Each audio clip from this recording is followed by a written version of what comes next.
So a brief introduction to plasticity, and then what we're going to do is I'm going to cover plasticity in abacus, how to model plasticity in abacus. Now plasticity is a very successful material model that works really well for metals. And plasticity of metals, so Fe in plasticity in metals. So let's just go through a brief introduction to what's plasticity in metals. When you take a specimen, metal specimen, and apply sigma on 1,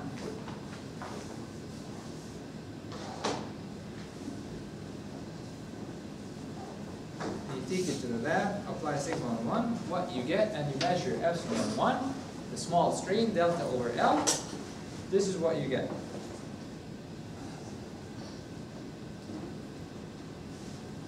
And elastic portion, and beyond the elastic portion, the strain all of a sudden starts increasing with a small increase in stress, and we'll cover the portions of that stress strain curve in more details in 664. And from this limit, which is the proportional limit, there's another, this is called the proportional limit.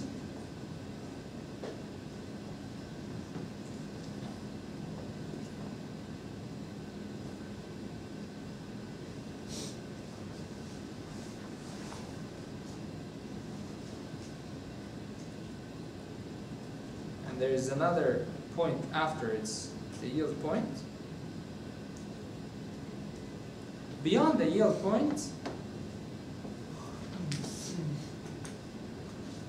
if you unload, if you start removing sigma on 1, the specimen follows the same initial slope,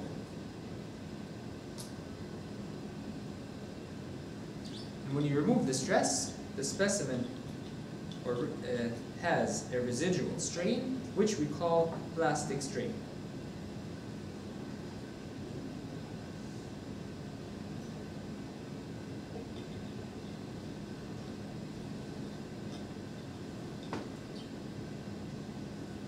So this is the specimen. Apply sigma on 1.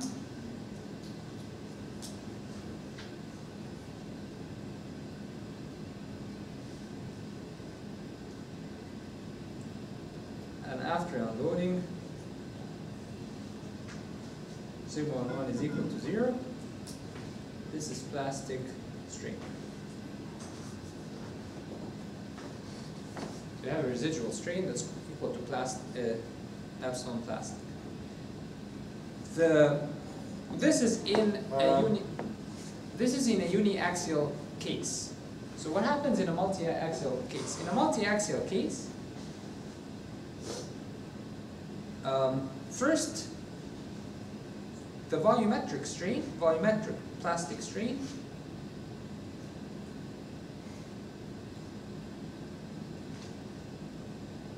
is equal to 0, which means that every small increment in epsilon p 1,1 plus another small increment in 2,2 plus another small increment in 3,3, they're always equal to 0. Which means as you the volume of this specimen is equal to the volume of this specimen.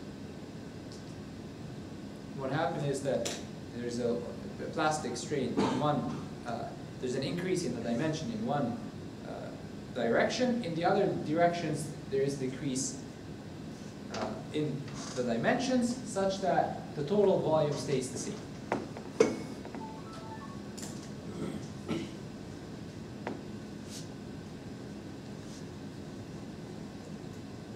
So this is the first rule by which the plasticity theory abides by.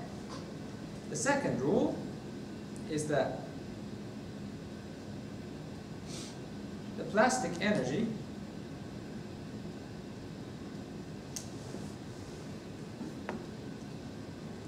during plastification, so the plastic energy during plastification in a uniaxial state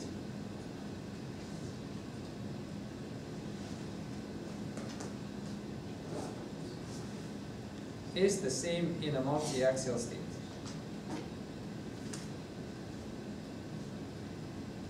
So the whole thing is about energy. I obtain the energy that I need from if this is the energy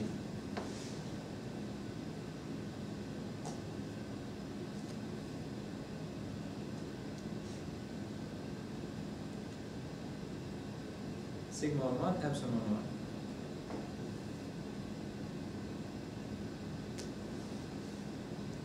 If this is the plastic energy that goes into the deformation, that is dissipated into the material during a uniaxial state of stress, I take that plastic energy and I apply it in a multi-axial state of stress. And again, this will be covered in details in 664.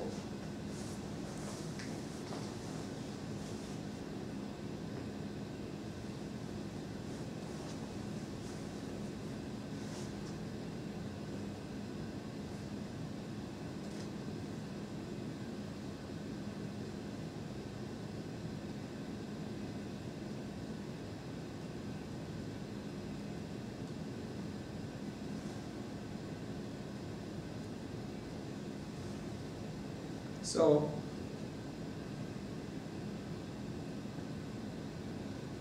this is 1, this is 2, and number 3, when will the material start to plastify? That's the question.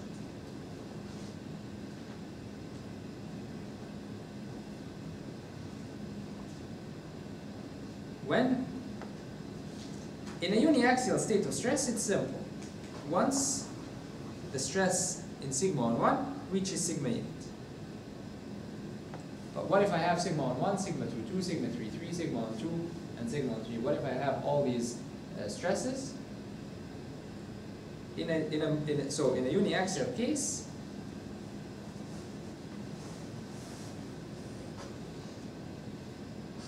once sigma on 1 equals sigma yield, starts plastifying.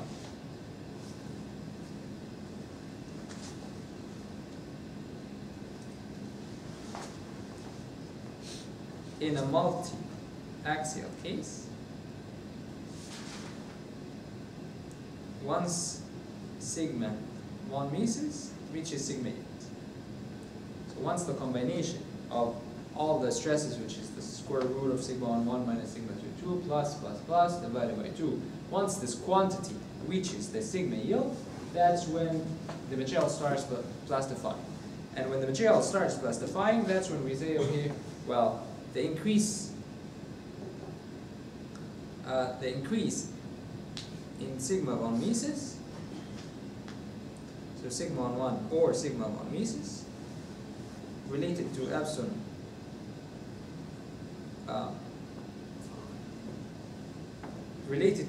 plastic 1, and I will talk about this in a second.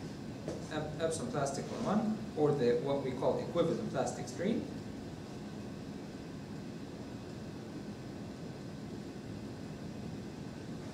And this is the equivalent stress. So the relationship between sigma 11 and epsilon plastic 11 is used as the relationship between sigma von Mises and what we call the equivalent plastic strain. And so this amount of plastic energy as sigma von Mises increases from here to here during loading of the material is accompanied by what we call an increase in the equivalent plastic strain. This increase in the equivalent plastic strain is a strain increment that's divided onto the various strain components. And so this is equivalent plastic strain.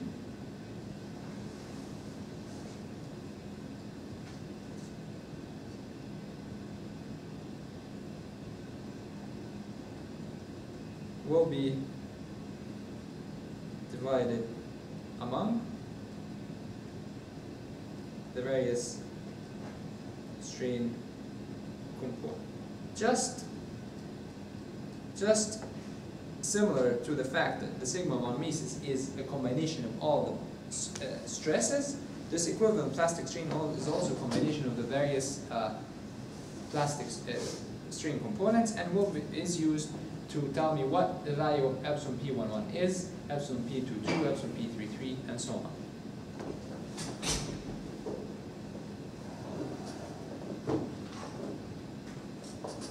So in order to model plasticity in a finite element analysis software, different softwares require different inputs.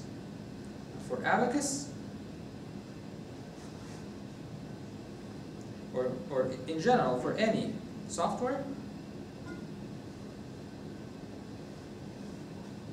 the theory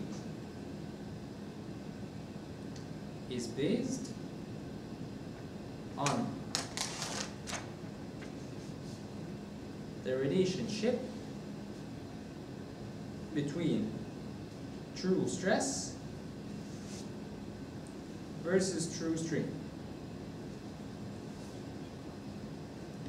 Now in your assignments, I've given you the true stress versus the true strain. If you don't have the true stress versus the true strain, if you have the engineering stress versus the engineering strain, you need to convert that. So I'm going to quickly tell you how to convert if you're not taking 664. So if this is sigma engineering,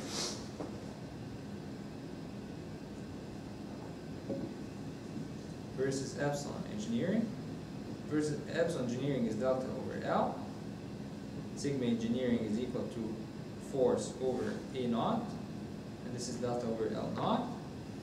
As the force increases,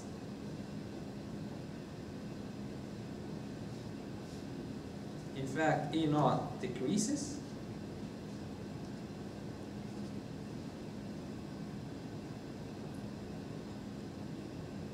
this becomes A, this becomes L. The true stress versus the true strain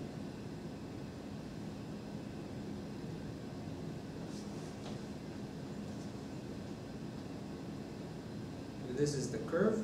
The true stress versus the true strain will be a little bit higher, and epsilon true is equal to then L over L naught, and sigma true is equal to F over A.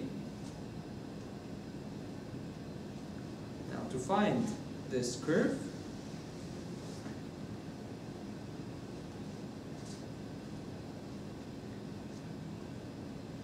the true stress, we're going to utilize the fact that the volume stays the same, so AL is equal to A naught L naught. So the true stress is equal to F over A, which is equal to F over A naught multiplied by A naught over A.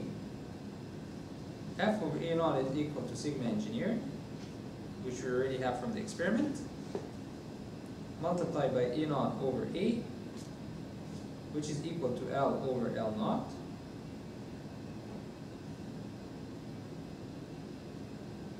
L over L naught is equal to 1 plus delta over L naught, which is equal to sigma engineering multiplied by 1 plus epsilon engineering. And so from every point here, knowing the engineering stress and the engineering strain, I can find the true stress.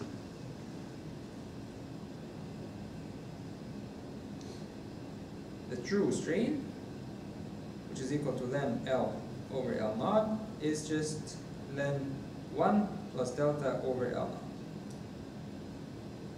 which is equal to len 1 plus epsilon engineering. And so if you have this curve, for every point you can find the equivalent true stress versus engineering stress point, and you can draw this curve. And as we said, this curve has an initial region which is elastic. At small strains, the two curves are coincide, and at higher strains, that's when they start deviating from each other.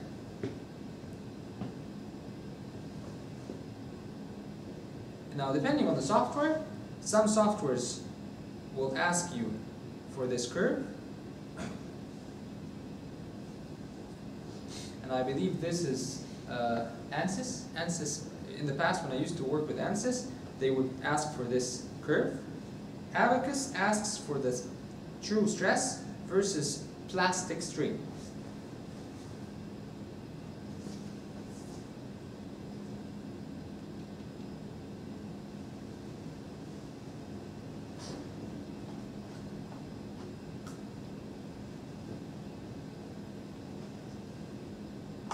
So how do you find this?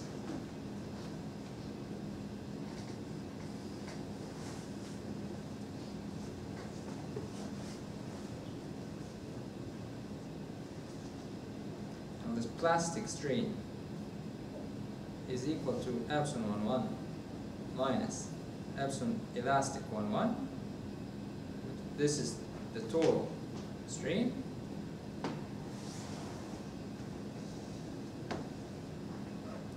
Epsilon 1 is what we have. The elastic portion of it is sigma 1 over E.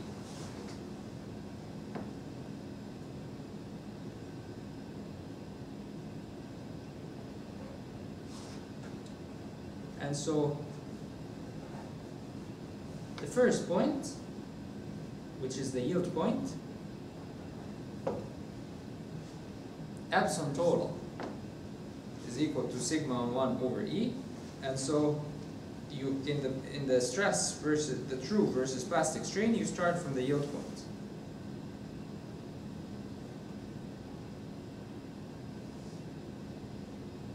And then you input sigma yield versus 0, and then and so on.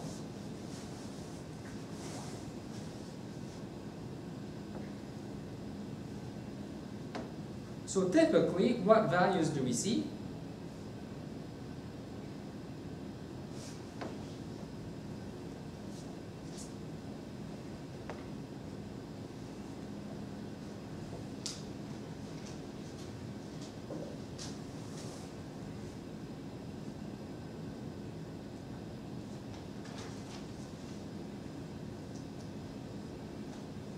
This yield stress is anywhere between 350 MPa all the way up to 690 MPa. Now I'm not sure about the low strength, maybe even lower than 350, but for high strength steel you can reach all the way up to 690 and even higher. So depending on the steel that you're working with.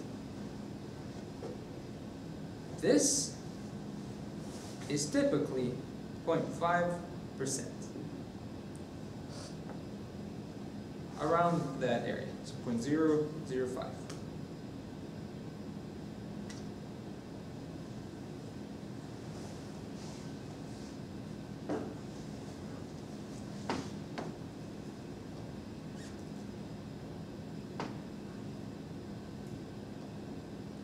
The rest depends on what material, or whether you're high strength or low strength. This can be all the way up to, can be anywhere between 5% to 20%. More ductile, you can reach up to 20%. Less ductile, maybe 5%. High strength steels are less ductile, you might get only 5%. The low strength are more ductile, you can go up to 20%. 20%, that's 0.2. Maybe let's say 10%, so 0.1 or 0.2.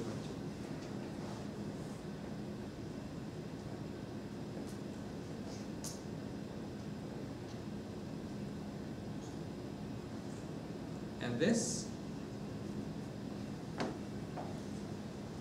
again, it depends on the type of steel. You might find a steel that is very flat, or you might find a steel that has a high work hardening. Really depends on the alloy. And so this, I don't know, 1.1 sigma yield, I don't think you can reach two twice, but I don't know, maybe 1.6 sigma yield or something like that. So it really depends. And this point is called the ultimate tensile stress, after which the material starts necking and fails. Now for most softwares, after you input this curve, the software extends that curve so you input that curve, whether you input the total stress versus total, the stress versus total strain, or the stress versus plastic strain.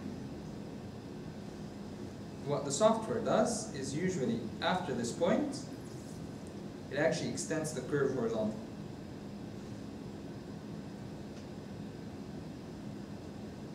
So, because it doesn't have this necking and fracture. Softwares do not really give you any necking or fracture. You can tell the software, once you reach this point, let me know.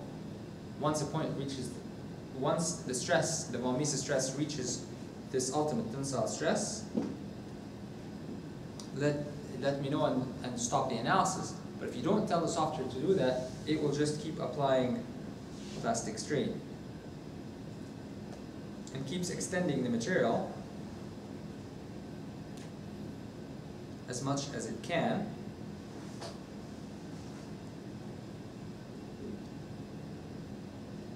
But if you are trying to apply a load, which is the subject of this assignment, if you're trying to apply a load,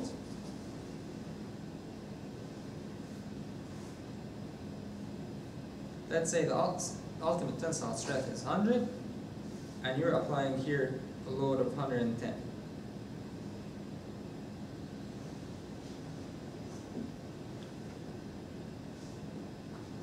So, you are applying 110, the software will not apply 110 at once, it will apply it in load increments, 10 let's say this is MPa. We'll apply 10 MP, 20 MP, 30 MP, 40 MP, 50 MP, and so on. Once it reaches, so let's say this is 70, once it reaches, it will find it really easy up to it reaches 70. Because up to 70 it's all elastic. The relationship between the stress and the strain is elastic.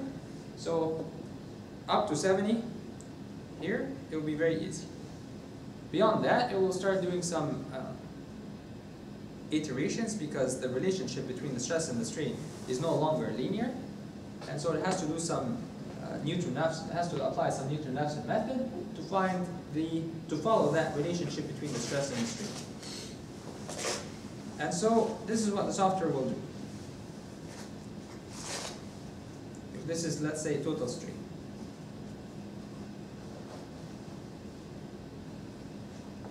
it will be able to capture all the way up to 70. and then as you increase beyond 70, it will give you another point, and then we'll give you another point, let's say 80, 90, of course, you don't get the curve, you get points along the curve, 90, and then 100, let's say, or 99.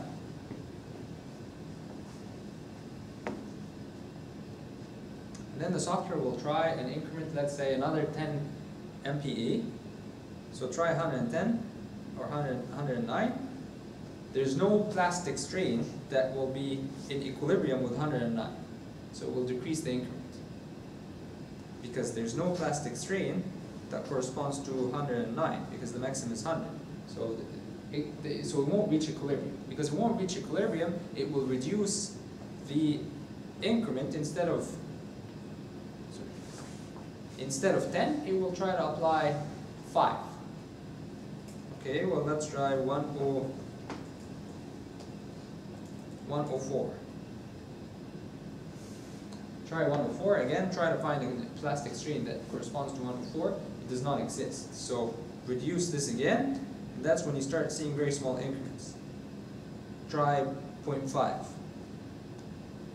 So the stress is 99.5. There is a strain corresponding to 99.5. So you get another point here, 99.5. And so on. So you get very small increments, but maybe you'll never reach that, maybe you reach that 100, but you'll never be able to achieve convergence beyond that, and then the software will tell you there is, I'm not able to apply this 110, and your analysis is not converged. It has converged to whatever it has reached to whatever it can apply, but it cannot apply more than, because the maximum is 100, it won't be applied more than, it won't be able to apply more than 100, and so you won't be able to reach that 110. On the other hand, this is load control.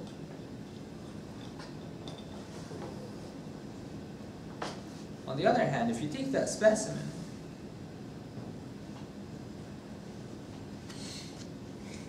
and let's say its initial depth was 1 meter, and you ask the software to apply a displacement such that it's 2 meters,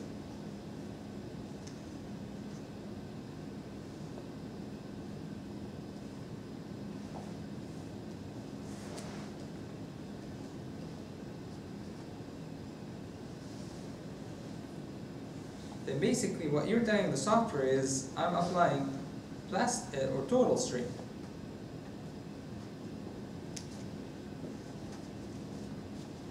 I'm not applying stress, I'm applying the strain.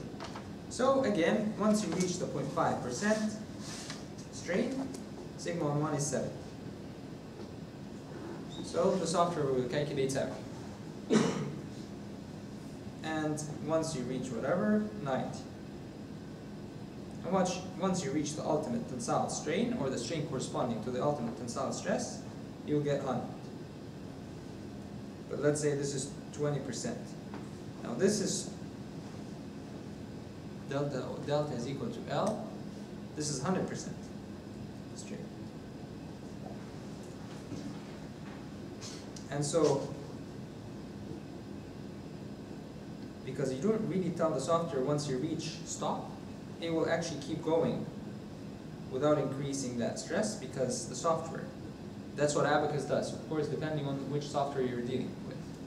But what Abacus does is it extends this horizontally, and so the stress will not increase, it will stay the same until you reach 100%.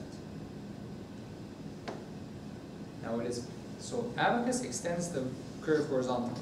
ANSYS might extend the curve according to the last slope. Because when you input the stress strain curve in ANSYS or in any software, you're inputting points.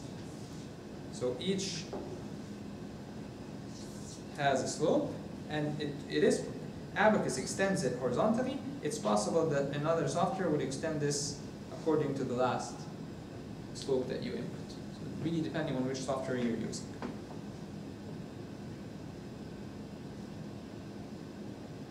Now plasticity is really it's very easy to implement, and it's very successful in finding any behavior of metals, and it's very successful also in determining which points will actually fail. So for your assignment, you're required to do the following.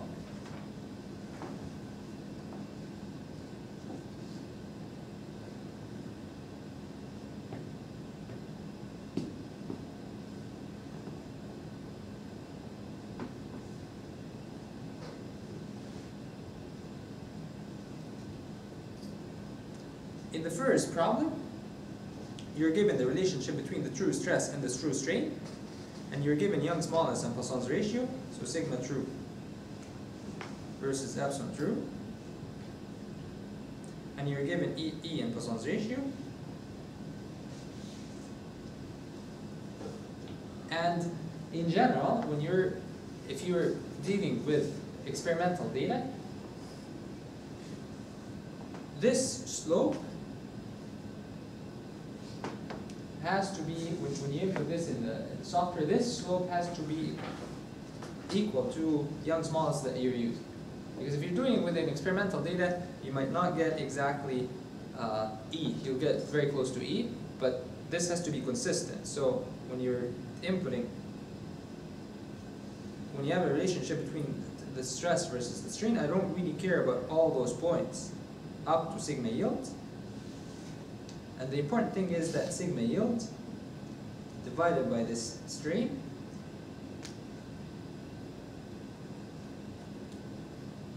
let's call it epsilon yield. Sigma yield over epsilon yield has to be equal to E. And the points before that are not really important. There are different plasticity models, but the plasticity model that we will always use, or you should always use, is the standard isotropic hardening model.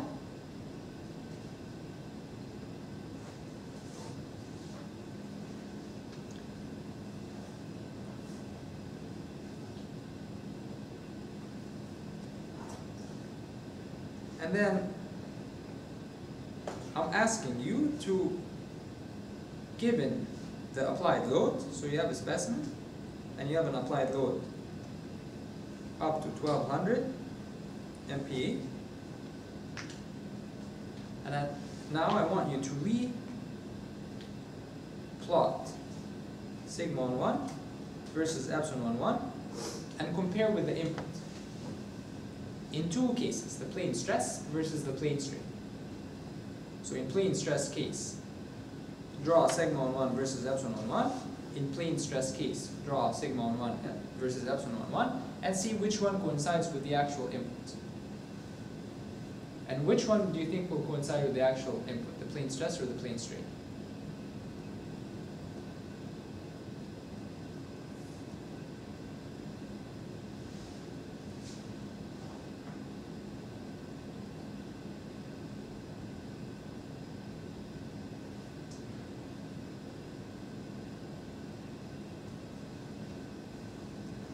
So, what's the difference between plane stress and plane strain?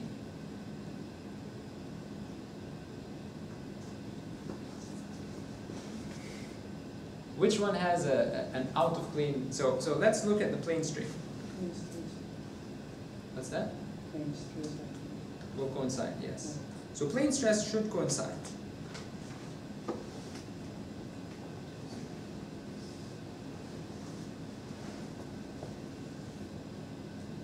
Now what about plane strain? In plane strain,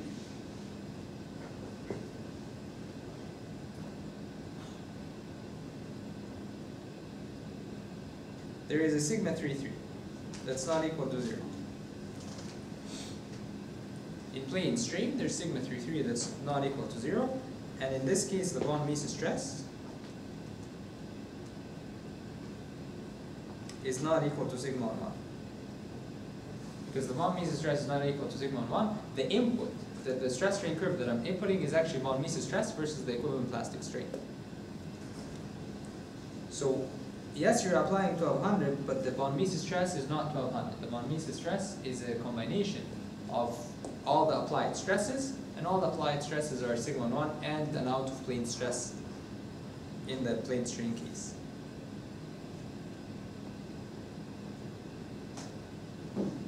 So in the assignment, I state clearly the output from the plane stress should exactly match your stress strain input, while the output from the plane strain case should not.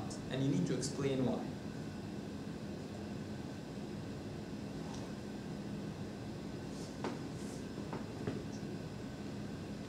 So that's the first problem. In the second problem,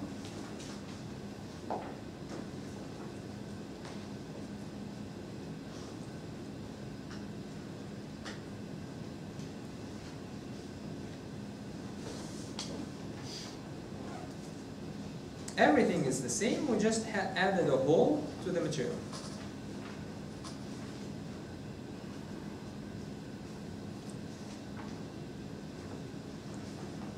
And then I'm asking you to draw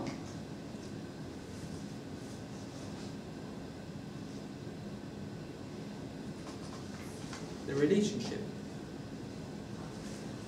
or the distribution of stress. This is point A. This is point B.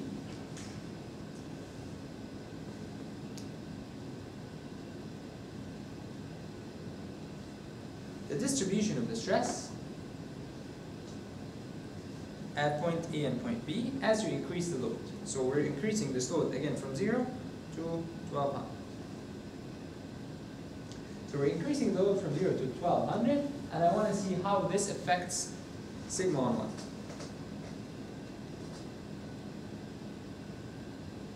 So I'm going to put two different distributions and ask you which one you think is the correct one.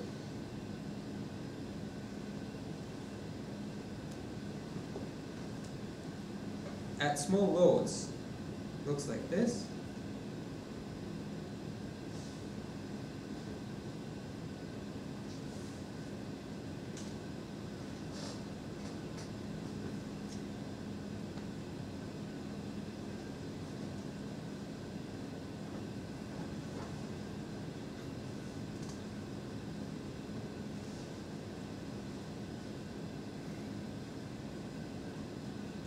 So which one is correct? So this is as we increase the load, as we increase that load, this is the distribution of sigma on 1. Whereas we increase the load, this is the distribution of sigma on 1. One is correct and one is not.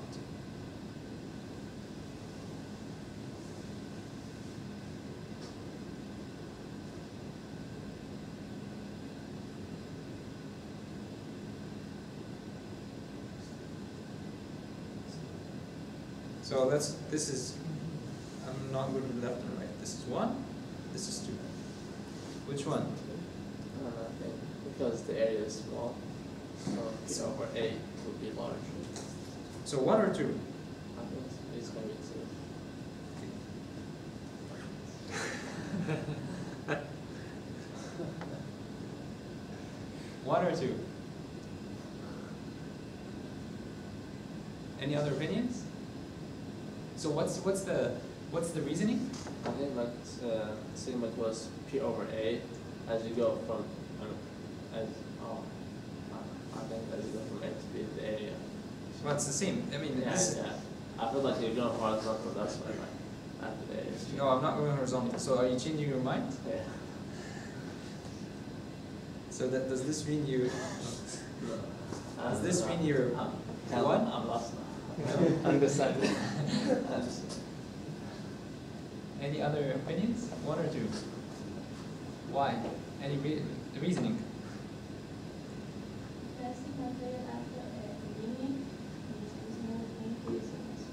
Excellent. So that's the correct reasoning. So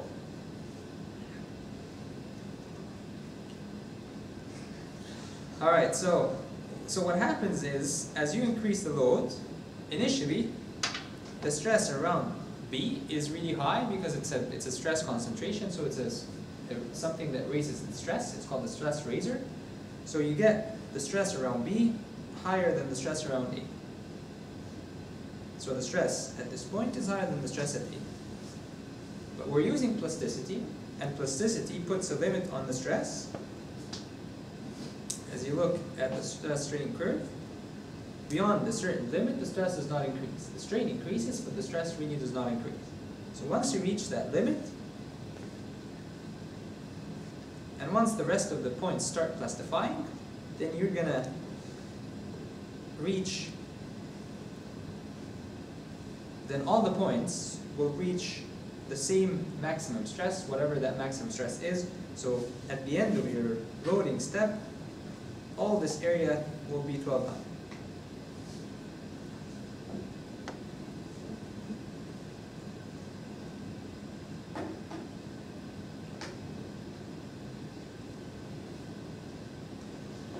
Now, in this problem, you will never actually be able to apply the full 1200 because you'll only be able to apply what's enough such that this area reaches 1200, the full stress is 1200, but the remote stress here will be less than 1200. So you'll never be able to, so the software will tell you, oh, I'm not able to converge, the analysis has not been completed. The analysis has not been completed because you're not able to apply the full 1200 because the maximum stress is actually 1200 in that stress-strain relationship, but you can apply whatever load you will apply will be what's equivalent to a maximum stress here of 1200 throughout. Now there is a very important question here in that assignment which states, when do you think the material will fail? Because this is very subjective. And this, in the future, when you're designing any material, or you have any object, and you're doing a finite element analysis, and you're using plasticity, and I know that the ultimate tensile stress is 1200, let's say, and the question is, when do you think the material will fail? You've conducted an analysis, and you've reached, and you have this stress distribution as you increase the load. And let's say a few of those steps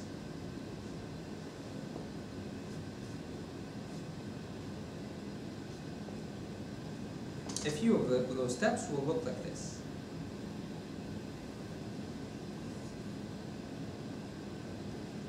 And so when, in your opinion, when do you think the material will fail? Because that's very subjective. Will it fail? Or when do you consider that component to have failed? Will it have failed once all the points have reached 1200? Or once one point reaches 1200? This is very subjective, and it really depends on the usage of that component that you're designing. And so whenever you say, well, the material has failed because the ultimate tensile stress reached 1200, you need to be aware of what this statement means. It just means that this point has reached 1200, but it doesn't necessarily mean that fracture has occurred.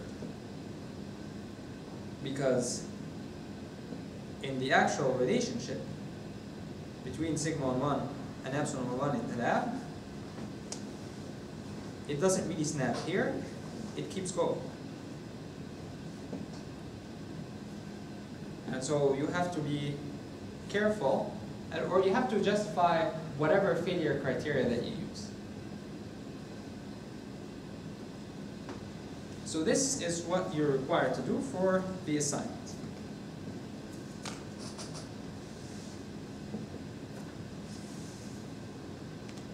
Okay, so before I show you how to do all these things in Abacus,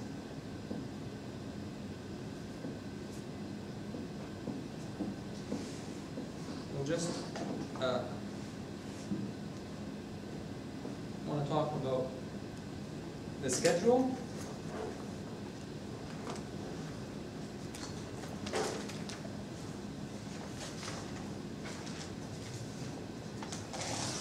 So November 5th,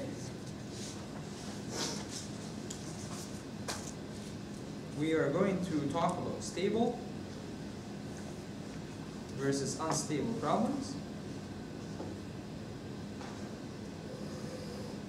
In particular, we're going to talk about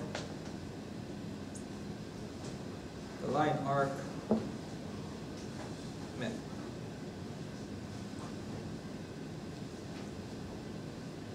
November 12th is a holiday.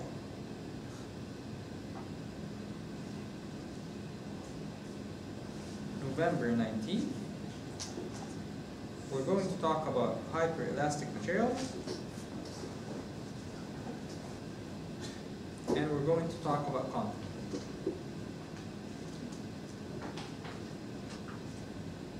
December 3rd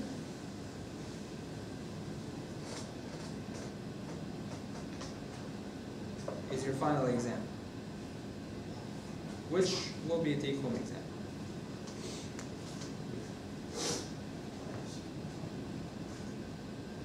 And there's another here.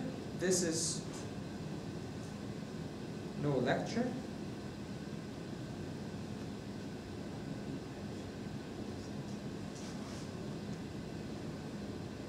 But I can meet with you individually, individual meetings.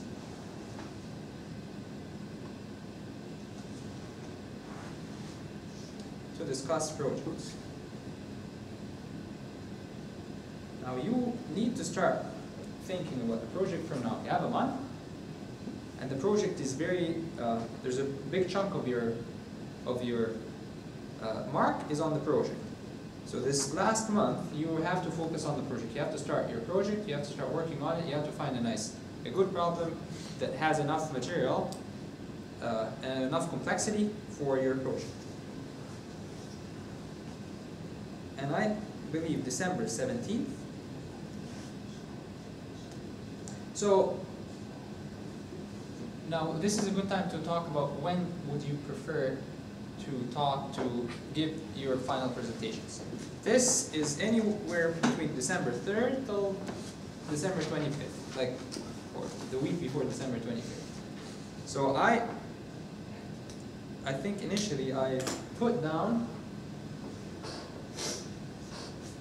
December,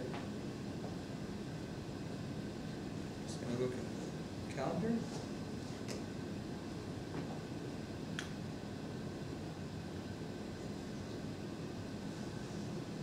Initially I put down December 17th, which will give you 2 additional weeks.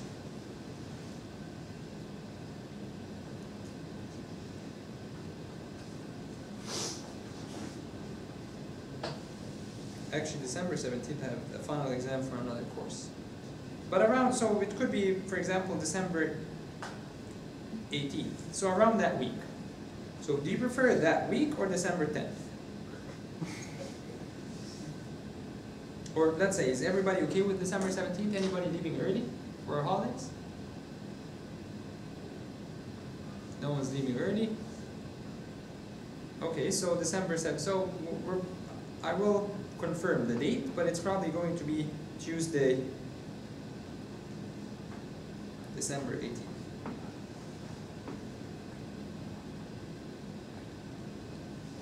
Either Tuesday or Wednesday. I will confirm the date and let you know. And book a room. So we have about 20 students, or 22 students, multiplied by about 10 minutes each.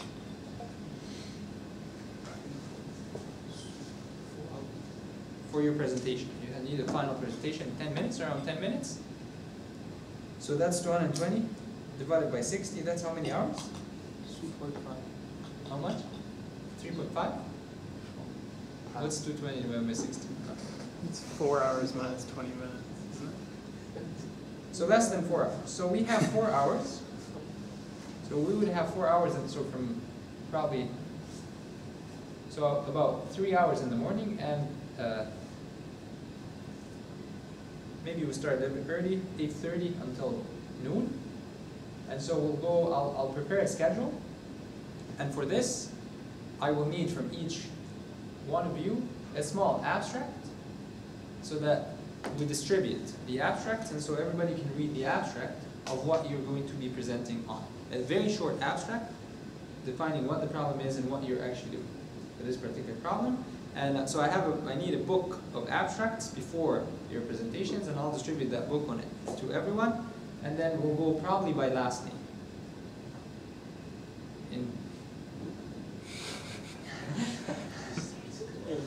Yes. Yes. And usually the first presentations are The worst. no, the best actually, because everybody is awake and following. The last ones are usually the ones that like, oh no, not another one. All right. So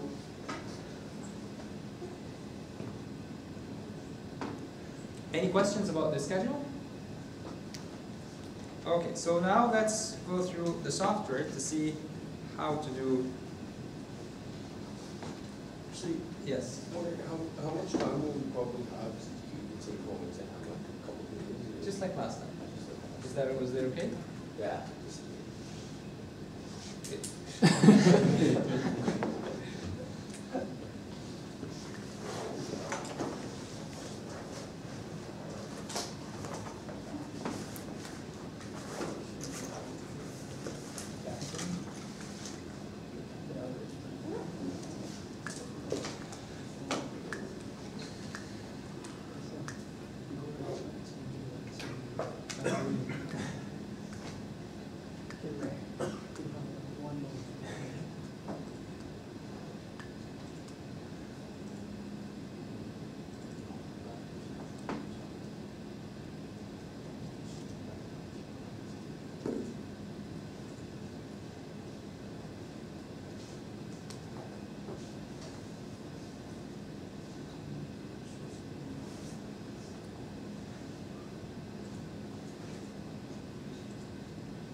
So at the end of the day, this is the problem that I would like you to be able to do.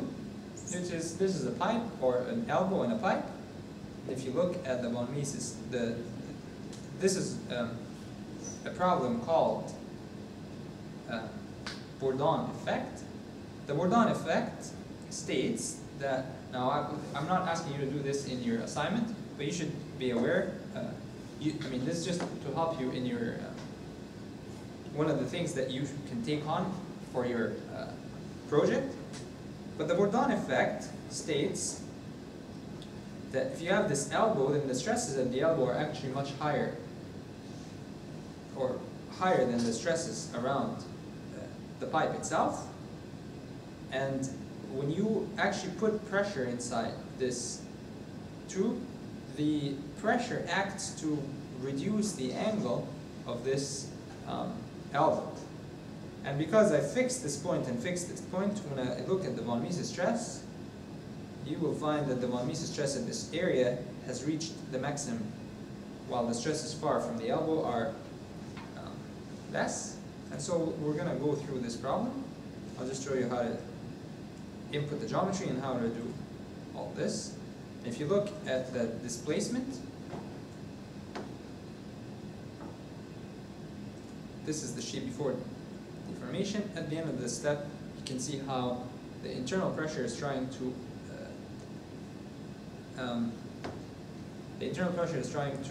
open this elbow and reduce that angle.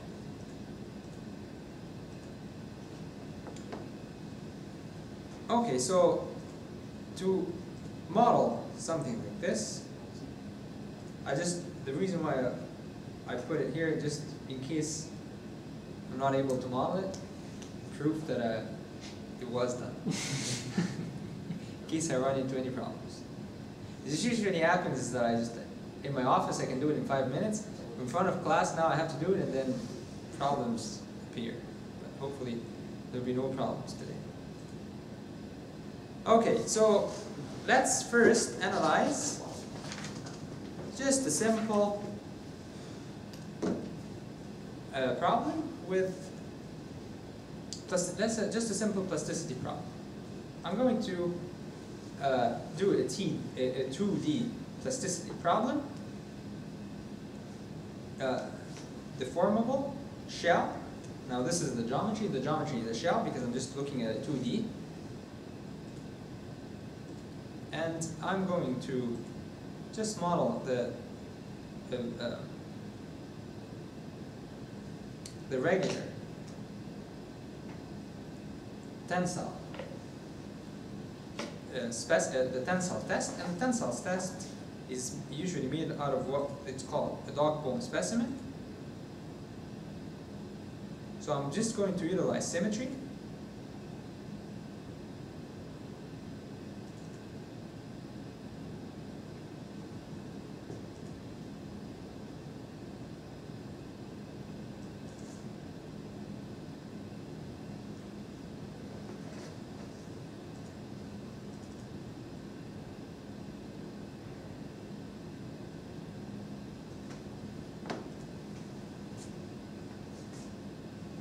Just want to know what are the units that I'm using.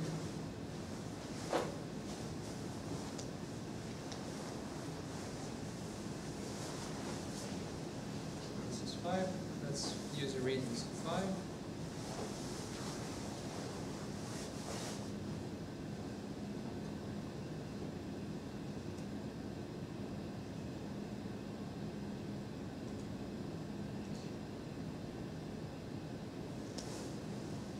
So let's say I'm applying a load on this end, and I'm using symmetry in both sides, so it's symmetric around this plane and symmetric around the bottom plane, and I have this specimen. Maybe you should increase the radius a little bit, or it doesn't really matter. So assuming I have this specimen, and I'm applying load here, and I'd like to see what happens on the stress at this point. So this is done. So this is the specimen.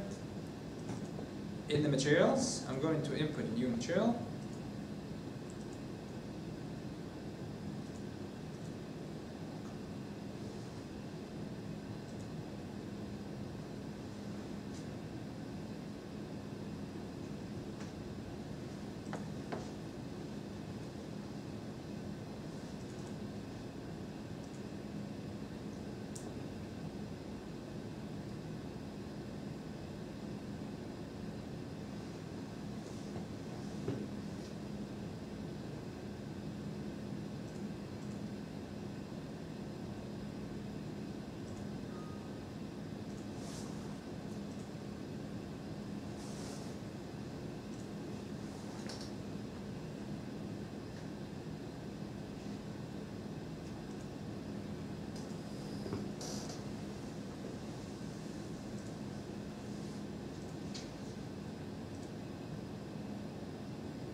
It's just that the screen does not appear here.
So materials, in the materials section, first you have to define the Young-Small and Poisson's ratio, so 200 gigapascal, 200,000.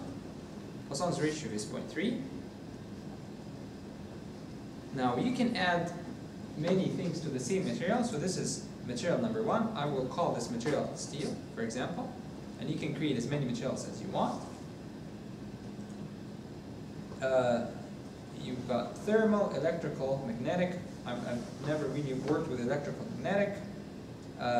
Also for if you're applying load, if you're applying gravity load, you want to put the density.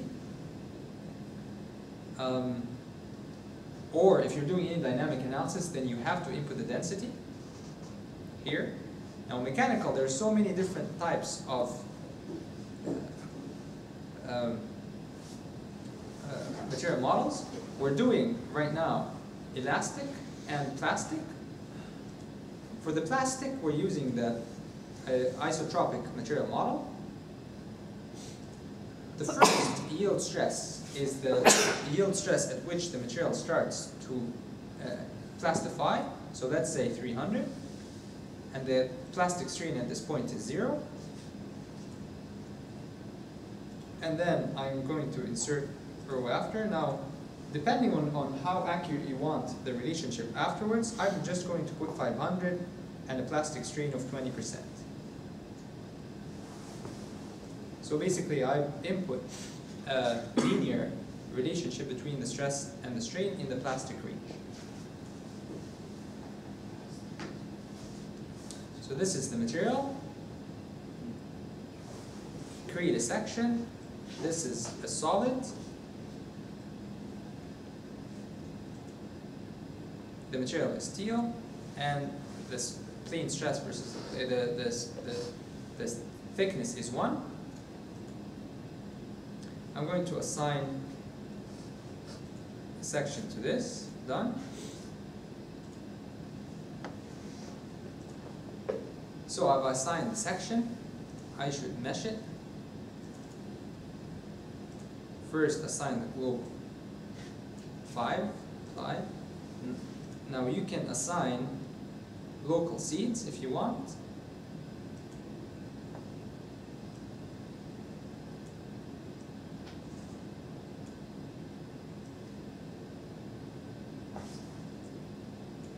So select the region to be assigned local seeds. I'm going to select this.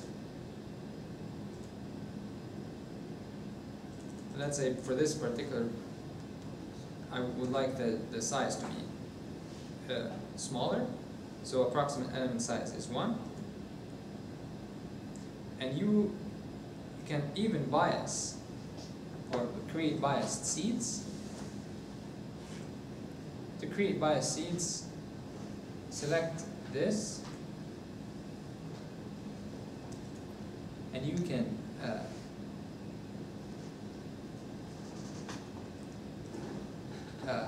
have a single bias, the maximum size and the minimum size are the maximum size, and it tells you the bias is from here to here. Apply, and this is, so basically you bias the mesh. You made it smaller around this area and bigger around this area. Let's say this is the area that I'm interested in, and I'm going to do the same here, or that's it's fine. Select the regions to be assigned element types. This is the region, and let's say I'm going to apply plane stress. So plane stress elements, reduced integration or not reduced integration. I'm going to stay with reduced integration and quadratic. So quadratic reduced integration. And then mesh my part. Yes, it's not the best mesh.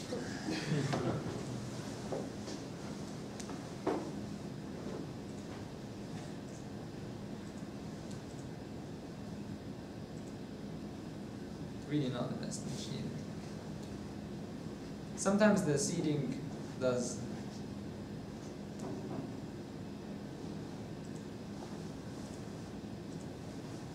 How are you able to evaluate the mesh just by observation? Like, what does a good mesh look like, and why doesn't that look like a good mesh?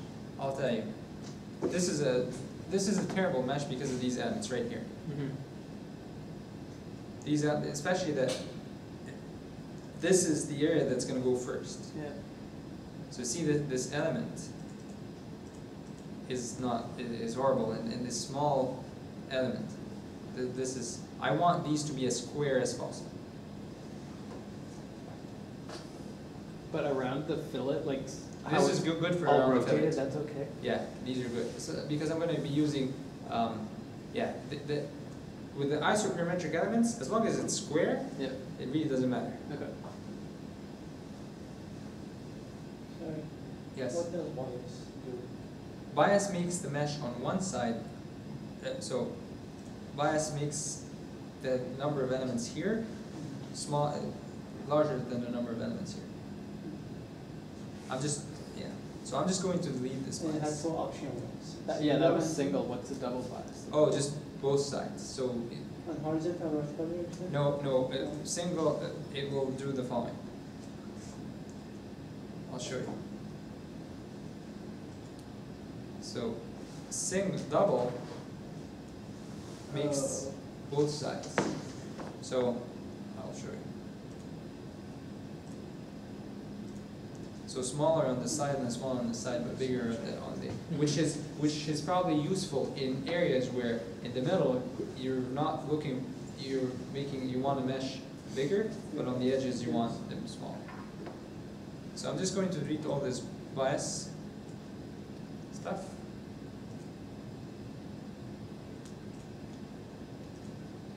And I'm just going to mesh it. So this is a fine mesh. This is a good mesh. Now, writing these elements, you might have some issues, but it's fine.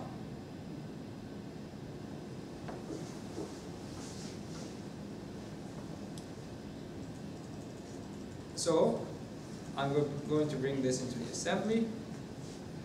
Okay, it's only one part. Create a step. So it's a static general. Now let's look at, now I'm doing a nonlinear analysis, so I need to understand everything here. First, I'm going to put a nonlinearity in the geometry. I'm going to apply large displacement, so I'm going to put the nonlinearity in the geometry on. Time period, you need to be aware of this time period. If you're doing a time-dependent analysis, this time period is important. You're applying if you're doing dynamic, or if you're applying if the material is viscoelastic, then the time is important. If you're doing a nonlinear problem, the time is important too, but it's a redundant. It's just used to relate everything together. So time period of 1, that means the full load that I'm going to apply is equivalent to the time period of 1. Incrementation, I would like the maximum number of increments is as much as I want, 0.1. So to reach that full load of 1, I can try 1,000 times, or 1,000 small increments. Now I know that the load that I'm going to apply cannot be fully applied in 1 increment. I want the initial to be 0.1 of that 1. And I would like to capture every 0.1 increment. So the maximum that could ever apply it is 0.1. I don't want it to apply it. What happens is that once convergence is easy, the software will start applying bigger increments.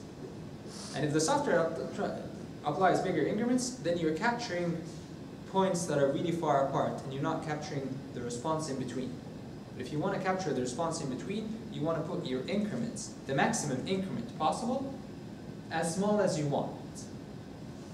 Now if I put this 10,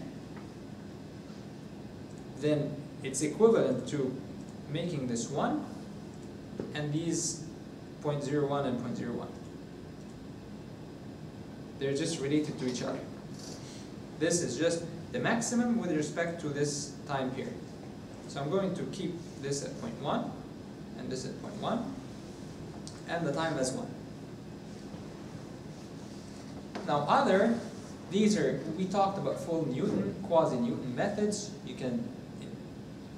I never really change anything with the default of the software unless it's really a highly non-linear problem and you have some issues. You might want to look at here and see what you want to change. But the one thing that we know already, we know the difference between full Newton and quasi-Newton. That's what you did for the past assignment. the quasi-Newton, where the stiffness matrix is calculated once, but every once, and then you use the same, and then after a while, the stiffness matrix is calculated again. So this, yeah, this is what you did for the assignment, no?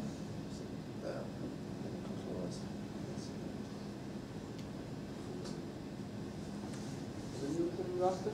What's that? Is it Newton-Raphson? Yes, full Newton-Raphson, or the quasi. Did we call it quasi-Newton? What did we call it? Modified. Yeah. And you can stop when a certain region is plastic. But I don't really play with this unless you have some issues. The important thing is you need to be aware of the incrementations here.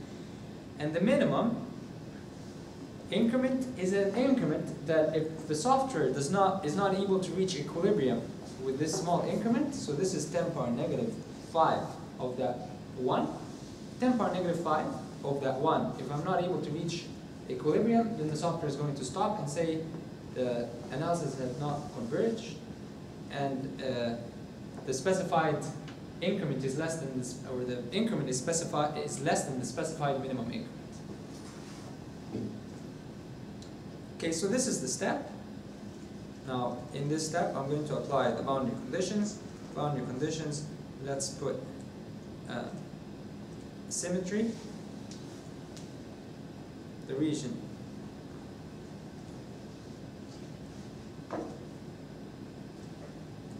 so this is symmetric around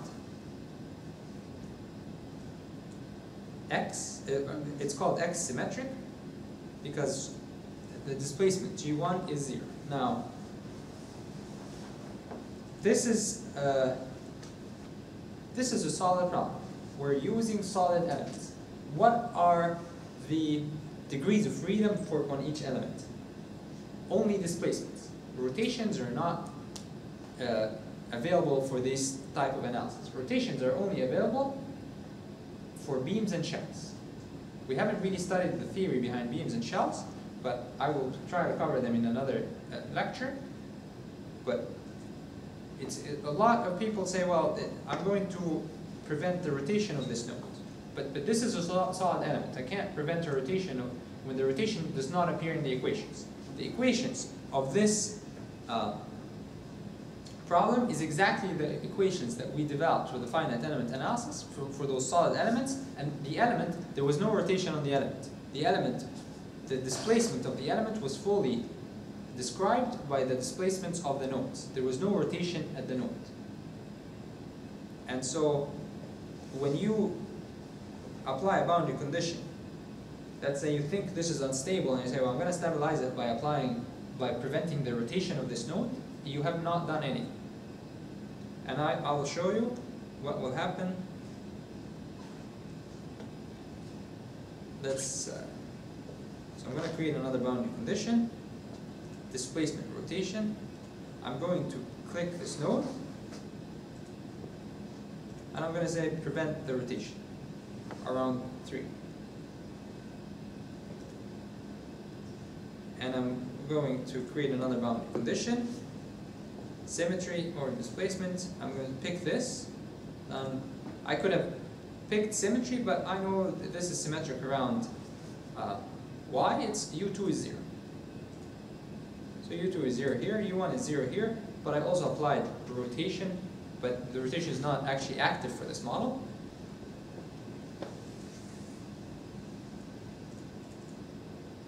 And let's apply a really high load, the pressure on this surface. Pressure, by definition, is perpendicular to the surface. Now I'm going to be pulling, so I'm going to apply negative 1200. And ramp it, what does ramp mean?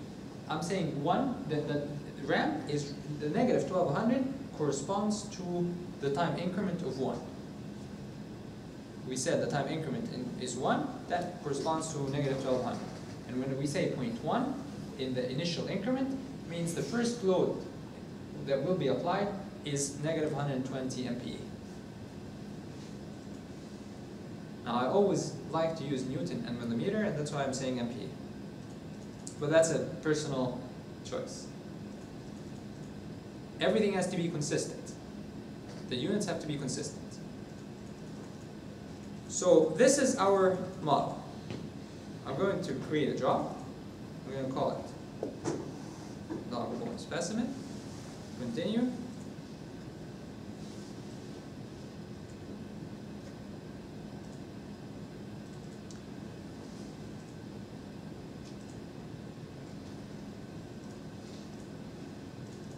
So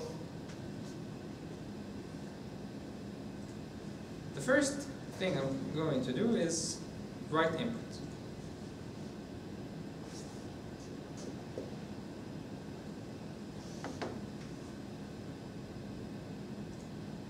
Is from mesh.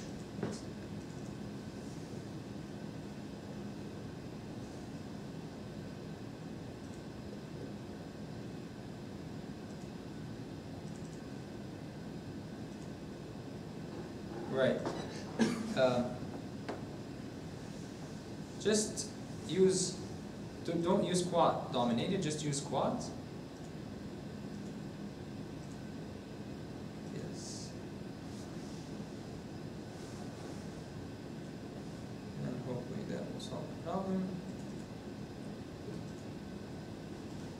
Right. Okay, so the input file, so I'm going to talk about the different files that are generated with Abacus. The input file used to be the only way to utilize Abacus. Using keywords, which is how finite element analysis software started anyway. You had an input file where you specify the nodes and the elements, the material, and using some keywords, and every keyword has certain format, how to input the data for that. Now for Abacus, two stars means this is a node, 1 star means this is a keyword. Now you probably will not need to do this unless some of the options in Abacus are not supported in the GUI, the graphical user interface. Some of the options, very highly specialized options, are not available in the graphical user interface, and that's when you might need to go in and edit the input file. If you ever need to do this, you can ask me, and I can show you how to edit this and what all these things mean. But if you follow it, it's very simple. First the node, elements, materials, and the steps and everything. So this is the first type. It's called the input file. You can run the input file without using the GUI, without using the graphical user interface, simply by going to where it is and say abacus job equal dog bone interact. This is the input file. Enter. This is equivalent to running it from inside Abacus. It really doesn't matter. But if you edit the input file, then you will need to run it that way. Now, as you run, you get some messages. First, run pre. First, it checks the input file. You have no problem with the input file. And then begin standard analysis. So now it's doing the analysis. If you have problems with the input file, it will stop and tell you have problems with the input file. So let's go back and assume that there is a problem in the input file. So I'm going to save this. We'll call it logbone2.input, and let's say take something out, or maybe add an extra space here.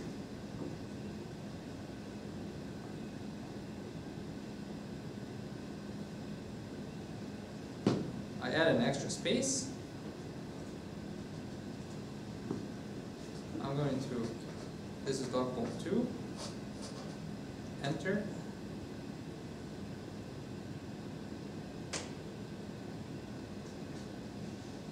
So the first error, analysis input file, exited with an error. So that means there's no, I haven't even tried to do any analysis, there is an error. how do you find that error? Or how do you know what is the error?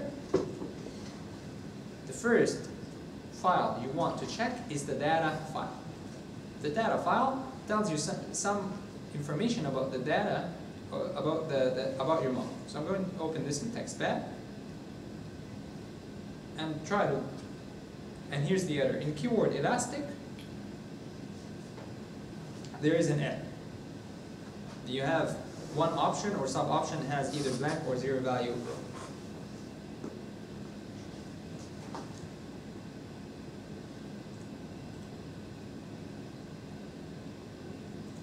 So I'm now going to go back and run the actual .bone.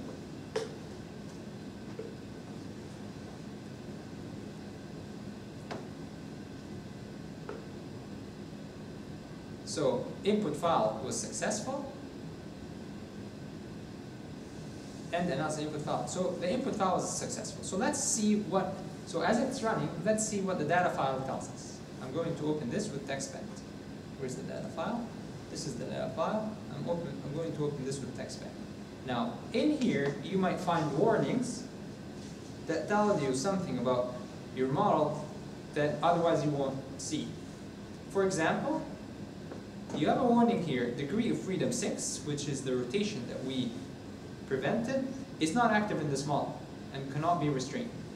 So if you're relying on this degree of freedom to stabilize your model, you should read your data file to see, and here it's clear that whatever boundary condition that I applied is actually redundant. I haven't really done anything.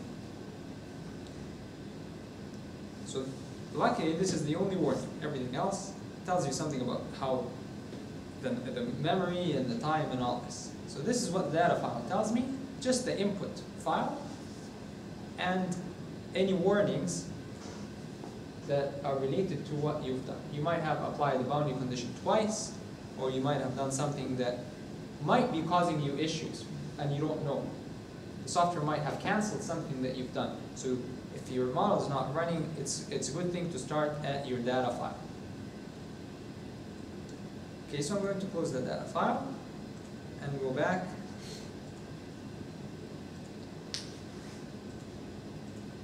So the abacus error here, so the other error, the abacus standard analysis exited with an error. Please see the message file. Now, the message file, MSG, is the file that tells you everything that's happening as the analysis is being done. So I'm going to open this with TextPad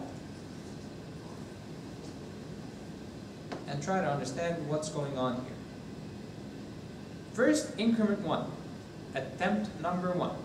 Time increment is 0.1. So the first thing is we're trying 0.1, multiply by the 1200. You have number of equations, floating point operations, elapsed user time, and all these things. And then it tells you the average force. Remember what the average force is? It's the average force is the Euclidean norm of the forces in the model, 26.9. The largest residual force is negative 30.4 at node 1551, degree of freedom 1. And so force equilibrium not achieved within tolerance. Try it again. So these are all the Newton the Newton-Raphson operations until the average force 27.1, but the largest residual force is negative 2.102 multiplied by 10 power negative 2. And so the force equilibrium equations have converged because this number divided by this number is less than the tolerance. And the largest correction of displacement, this number divided by this number, is very small. So these are the two types of convergence that abacus checks for, the displacement convergence and the force convergence. And you can see here that you've achieved convergence. And so the first increment of applying 0.1 multiplied by the 1200 has converged, and so at increment 2, attempt number 1, the time increment is 0.1,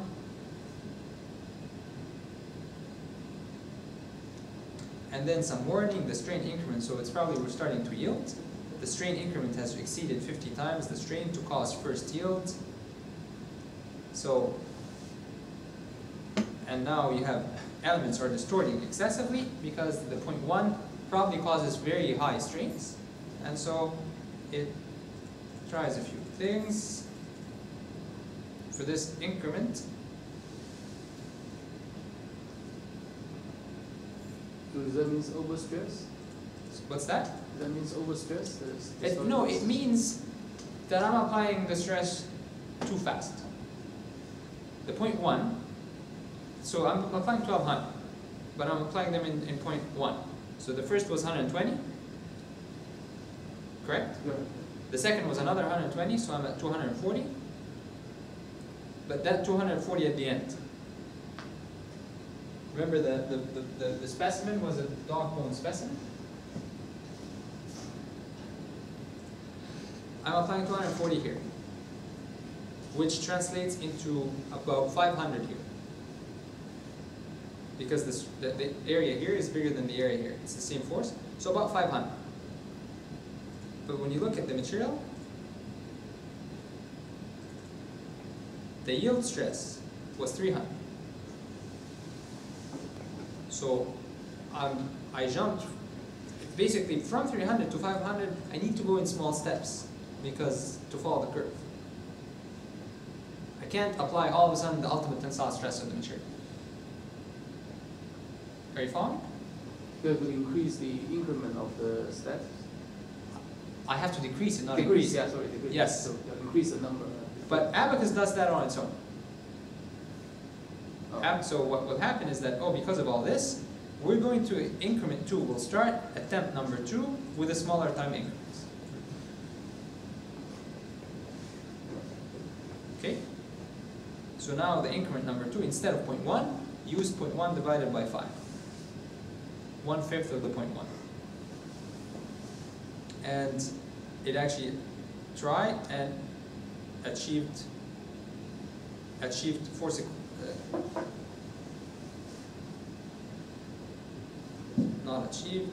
finally force equilibrium have converged, and so it's able to. So it was able to apply 2.5 multiplied by 10 power -2. Now, there is another file that contains the summary of what's happening. This other file is called the status file. In the status file, you can see the first, in step number 1, increment number 1, we applied 0.1 and it worked. It took 4 iterations to converge, and the time increment was 0.1. Step number 1, increment number 2, the first attempt was unsuccessful. Unsuccessful. Because we tried 0.1, we didn't converge, so we tried in step 1 and increment 2, we tried it again, 8 equilibrium iterations, and the time increment at that time was 0.025, which made the total time 0.125, and this was successful. The third, we tried 0.025, was unsuccessful, so try it again with 0.00625, was successful, and so on. And you can see, as the analysis goes by, the time increment, and as we said, the applied time increment becomes very small. And that's because we're really reached that 500, and I'm trying to increase the load, but the load cannot increase. And that's why the time, the increment is very small, and it reached this specified minimum, and the specified minimum was something like 0.5 times 10 power -5. And the maximum total time that was applied was 0.173. If you look at the message file at the end, the error time increment required is less than the minimum specified, because the minimum specified was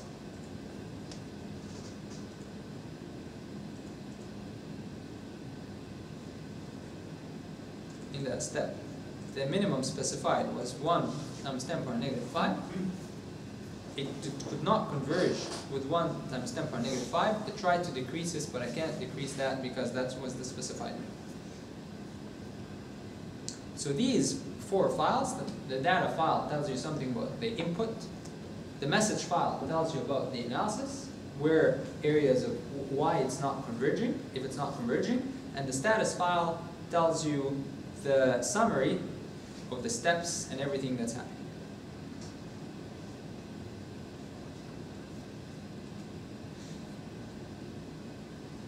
The output database file, ODB, is the file that Abacus uses to view this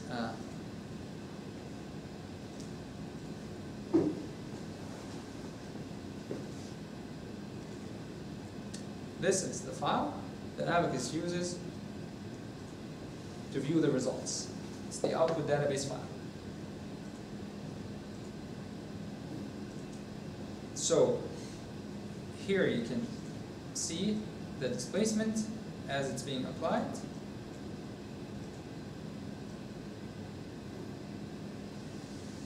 And you can see the plasticity as it's increasing in length, it's really decreasing in area.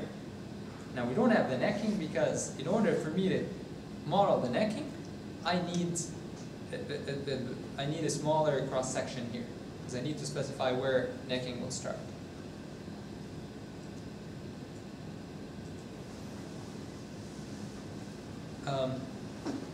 If you look at the results, field output, I'm going to look at the von Mises stress.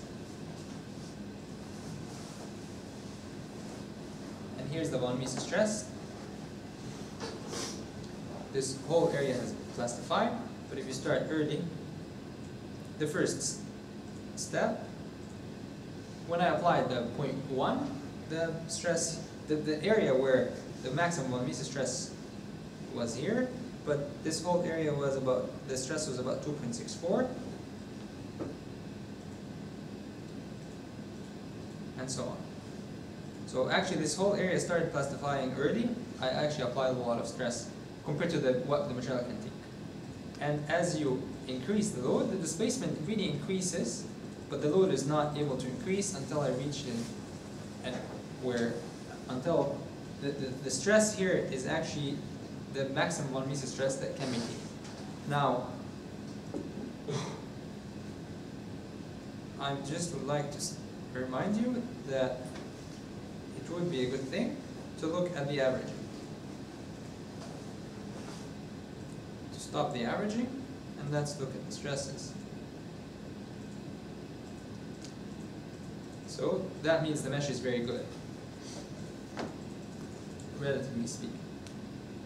Now I just wanted to see what the strains or the stresses look at this area.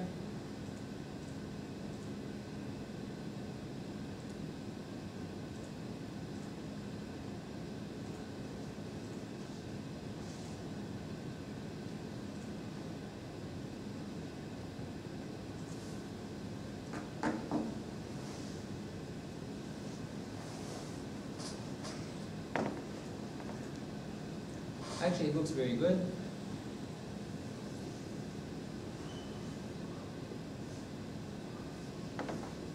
The stresses should not be that continuous.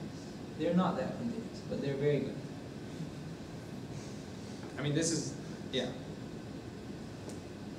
Because I've removed the averaging, that's why they're not continuous. But they look very good. I just wanted to see if this constitutes any issues, because this might be an area of additional stiffness because of how the elements, because the elements here are distorted, but I don't see any issues. Maybe if I change the limits, let's put the maximum as 100.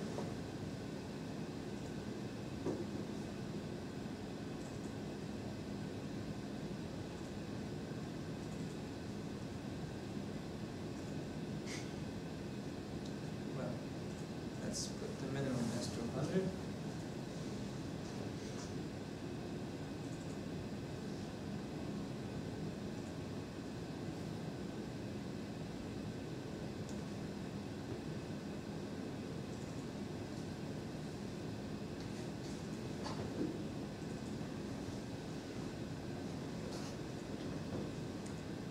So it looks very good. The stresses here are all the same. So there are no. Sometimes if you have an element that's really causing an issue, you'll find that right on this element the stresses are different from the surrounding elements.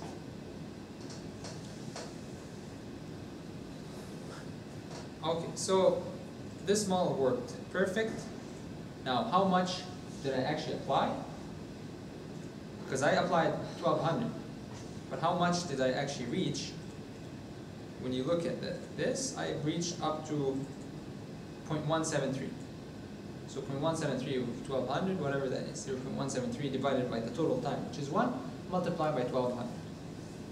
And if you, let's say, want to plot the displacement or whatever versus time, or versus the applied load,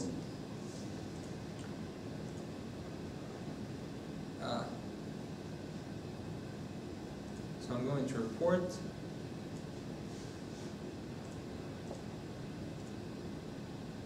where's X? So let's say I'm going to plot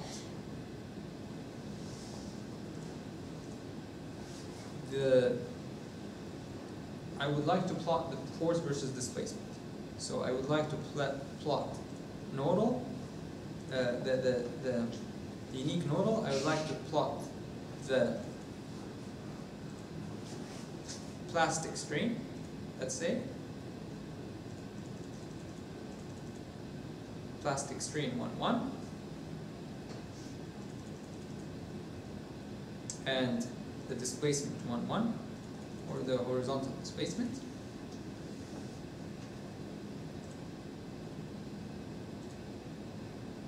Of this node.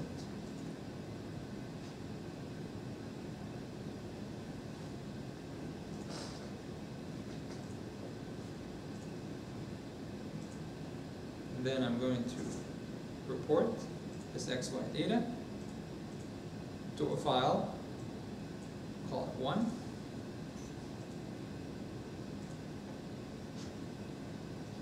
And then I'm going to open this file with Excel.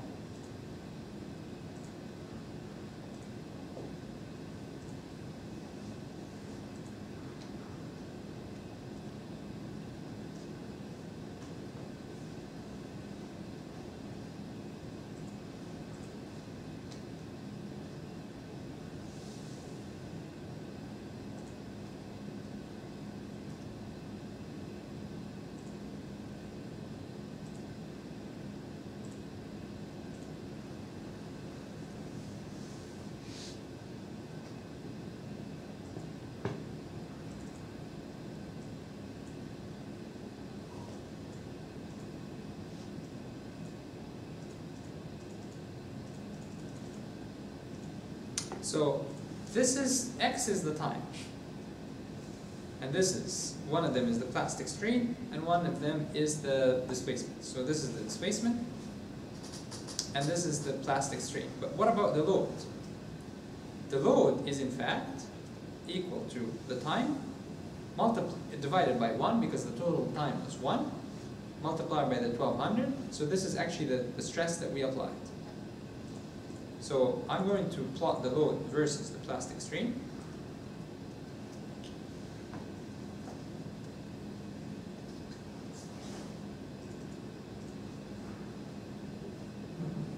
And because we used plane stress, I expect this to show that same input.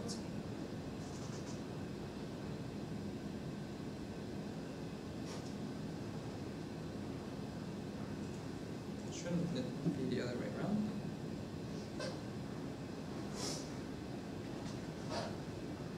X, Y, O, Y.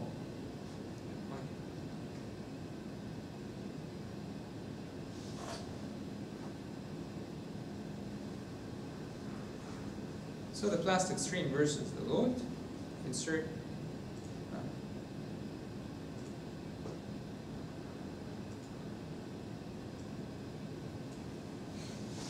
and this is exactly what I input.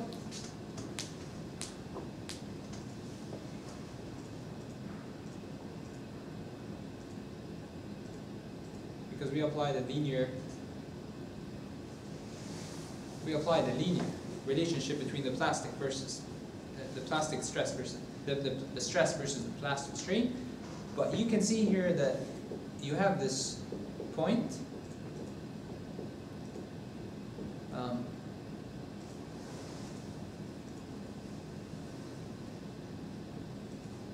You have a point here and a point here. This is because I'm not really capturing anything in between.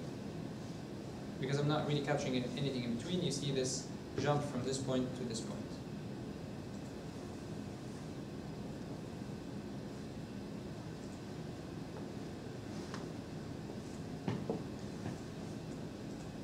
Okay, so this is the first problem. Do you guys have any questions? This is what I'm going to ask you to do for the assignment.